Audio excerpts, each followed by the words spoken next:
Al-Quran imam kami, Al-Quran pedoman kami, Al-Quran petunjuk.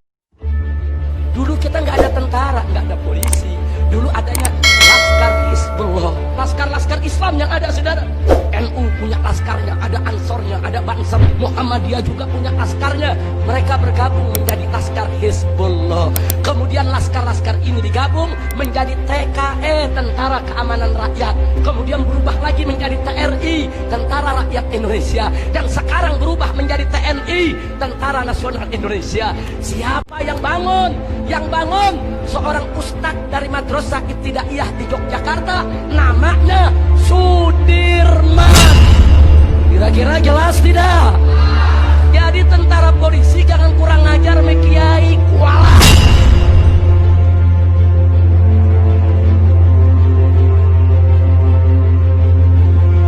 Indonesia nggak butuh solusi. Indonesia ini hanya butuh uang, jabatan, pengecut, penjilat. Pertama, tegakkan hukum.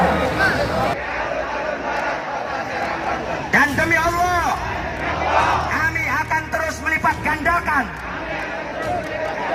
kekuatan perlawanan kepada siapapun yang berani mengulangi perbuatan keji tersebut. Saya belum pernah menatap langsung wajah Habib Rizik Syihab, hanya lewat video dan foto. Tapi wallahi, walaupun saya tidak pernah duduk di hadapan beliau, gak pernah bersalaman dengan beliau, demi Allah, andai ada yang macam-macam dengan Habib Rizik, andai ada yang menghina Habib Rizik, demi Allah, saya siap mati, jiwa saya, harga diri saya, darah saya, Habib Rizik. Aksi 18.12 digelar di depan Istana Negara hari ini. Ya Allah, tolonglah para mujahid-mujahid bangsa. Ya Allah, turunkanlah pertolongan Engkau kepada ulama-ulama kita. Jagalah Habib Rizik, amin. Hancurkanlah kezaliman. Hancurkanlah kezaliman. Berikanlah hidayah para penegak hukum agar mereka semua bisa berjalan di atas koridor hukum. Seandainya keadilan di tengah umat manusia, kita menuntut, ya Rabb, keadilan-Mu kami tunggu. Simpan dalam hati, jangan cuma diomongkan lewat lisan. Ini perjuangan berat. Semakin hari, semakin tahun, semakin bertambahnya bulan, perjuangan ini makin berat. Maka tanamkan sir dalam hatimu, wala takif. Pergi terus, jalan terus, jangan berhenti karena dibungkam, jangan berhenti karena diancam penjara. Saudara-saudara, wahai pecinta Maulana Muhammad, wahai pecinta agama Maulana Muhammad, andai kata musuh-musuh agama mengancam dengan penjara, mengancam dengan dibunuh, sampaikan kepada musuh agama, takkan berhenti dalam berjuang, takkan mundur walaupun hancur. Saudara-saudara, Sejumlah organisasi masyarakat seperti Front Pembela Islam dan Persaudaraan Alumni PA 212 akan menggelar aksi 18.12 membela Habib Rizik Syihab dan menuntut pengusutan tewasnya 6 laskar FPI di depan Istana Negara Jakarta hari ini pada Jumat 18 Desember 2020. Wa in tahkumu bainan nasi fahkumu bil adli.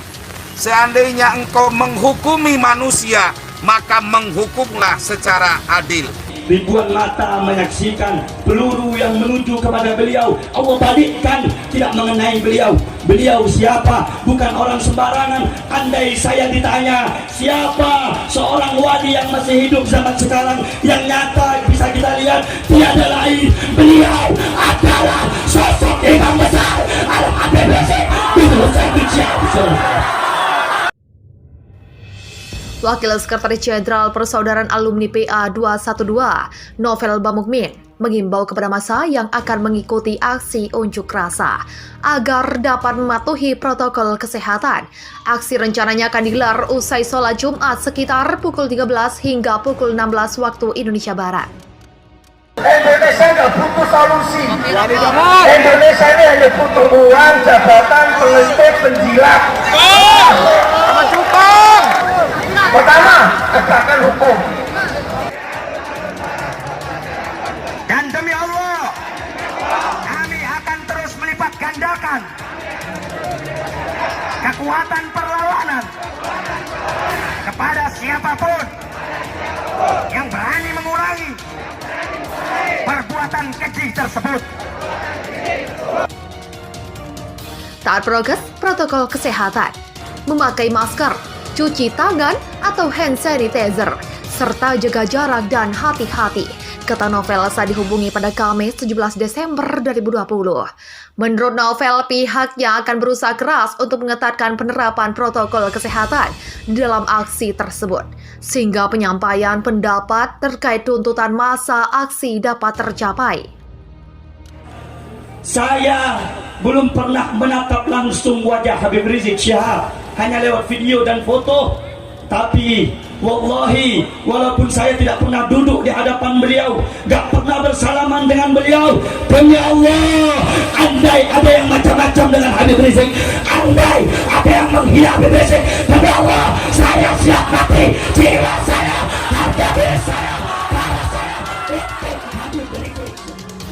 Jikalau keadilan ditegakkan, maka kedamaian akan terjadi di tengah-tengah masyarakat.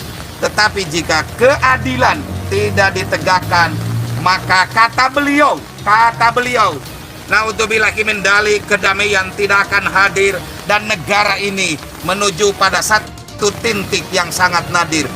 Oleh karena itu, orang-orang dungu, orang-orang yang gak ngerti sejarah dan agama, mending kau diam daripada engkau memancing daripada kemarahan umat yang cinta kepada habaib. Betul?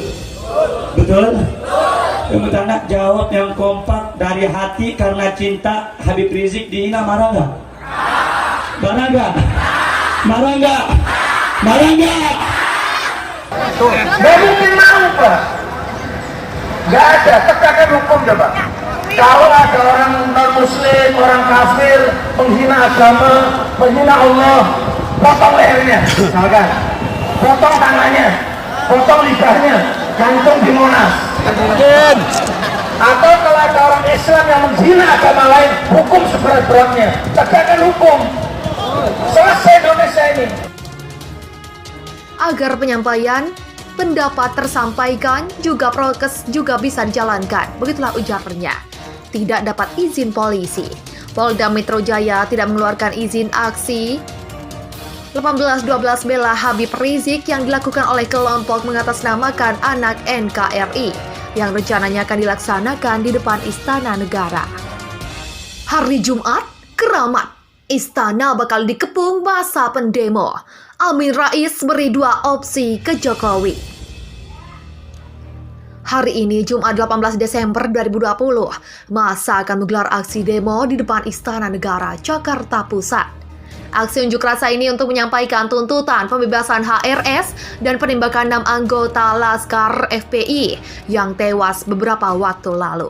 Diketahui massa yang melakukan aksi demo adalah elemen masyarakat yang mengatasnamakan Aliansi Nasional Anti Komunis atau anak NKRI. Sebelum aksi Jumat Tokoh Nasional, Amin Rais menyatakan ingin bertemu langsung dengan Presiden Joko Widodo. Kami akan minta waktu untuk ketemu Pak Jokowi, langsung ke jantungnya kekuasaan. Jadi jangan takut, ujar Amin saat ditemui wartawan di Senayan, Jakarta pada Kamis 17 Desember 2020. Kepada Presiden Jokowi, Amin meminta atraksi politik yang ada saat ini dihentikan. Dia menilai apa yang dilakukan pemerintah saat ini akan membela bangsa Indonesia, seperti yang diberitakan Potensibisnis.com berjudul Jumat Keramat. Istana akan dikepung pendemo. Amin Rais kirim peringatan untuk Jokowi. Selain itu, Amin menyoroti politik dan bisnis Indonesia terlalu condong dengan Beijing. Untuk rencana unjuk rasa, Amin mengaku usianya tak lagi muda. Dia percaya aksi tersebut hanya akan diikuti oleh aktivis yang lebih muda. Oh, saya kira soal itu sudah cukup ya. Saya sudah sepuh, kata Amin dikutip dari Antara. Meski begitu, ia tetap mempersilahkan aksi digelar. Hanya saja mantan pendiri PAN ini meminta agar demonstrasi tersebut dilakukan dengan baik secara konstitusional. Berdasarkan informasi yang dihimpun, akan ada aksi masyarakat di depan Istana Negara, Jakarta pada Jumat, 18 Desember 2020. Di sisi lain, Polda Metro Jaya belum mengeluarkan izin menggelar keramaian di tengah pandemi COVID-19. Pecah belah. Amin Rais melontarkan permintaan kepada Presiden Joko Widodo atau Jokowi. Politisi senior itu meminta Jokowi tidak lagi melakukan politik yang menimbulkan bangsa terpecah belah. Selain itu, Amin Rais pun menawarkan kepada Jokowi untuk mundur dari jabatannya atau melakukan rekonstruksi ulang negara. Semuanya itu dilontarkan pendiri Partai Umat ini saat konferensi pers di restoran Pulau 2, Senayan, Jakarta pada Kamis 17 Desember 2020. Permintaan dan penawaran Amin itu tampaknya memicu polemik hingga mendapat respon dari mantan politis Partai Demokrat, Ferdinand Huta Heian. Mundur. Pikiran Rakyat Depok.com melalui satu cuitan di akun Twitter pribadinya @ferdinandheian3 dan dikutip Pikiran Rakyat Depok.com, Ferdinand mempertanyakan ulang perihal kata kunci yang Amin Rais sebutkan, yakni mundur dan rekonstruksi negara. Hahaha, mundur, rekonstruksi negara, ujar Ferdinand. Secara tegas, Ferdinand mengingatkan Amin Rais bahwa saat dirinya menjabat sebagai Ketua Majelis Permusyawaratan Rakyat atau MPR itu terdapat berbagai amandemen terhadap Undang-Undang Dasar 1945. Bapak ini apa lupa, di zaman dialah Undang-Undang Dasar 1945 diamandemen hingga merubah banyak tatanan bernegara kita. Begitulah ujarnya. Gak usah macam-macam. Selanjutnya, Ferdinand menyarankan agar Amin Rais untuk tidak lagi mengeluarkan pernyataan-pernyataan bernada ancaman. Pak, gak usah ancam-ancam gitu deh. Anda sekarang bukan siapa-siapa, ucap Ferdinand tegas. Tidak hanya itu, Ferdinand juga menganjurkan agar Amin Rais mencoba untuk melengsarkan seseorang, kepala desa terlebih dahulu, sebelum meminta Jokowi untuk turun dari jabatannya. Coba uji kemampuan, mundurin kepala desa. Pasti tak mampu, katanya mengakhiri. Hahaha, mundur, rekonstruksi negara. Bapak ini apa lupa, di zaman dialah Undang-Undang 1945 diamandemen hingga merubah banyak tatanan bernegara kita. Pak, gak usah ancam-ancam gitu deh. Anda sekarang bukan siapa-siapa. Coba uji kemampuan mundurin kepala desa. Pasti tak mampu.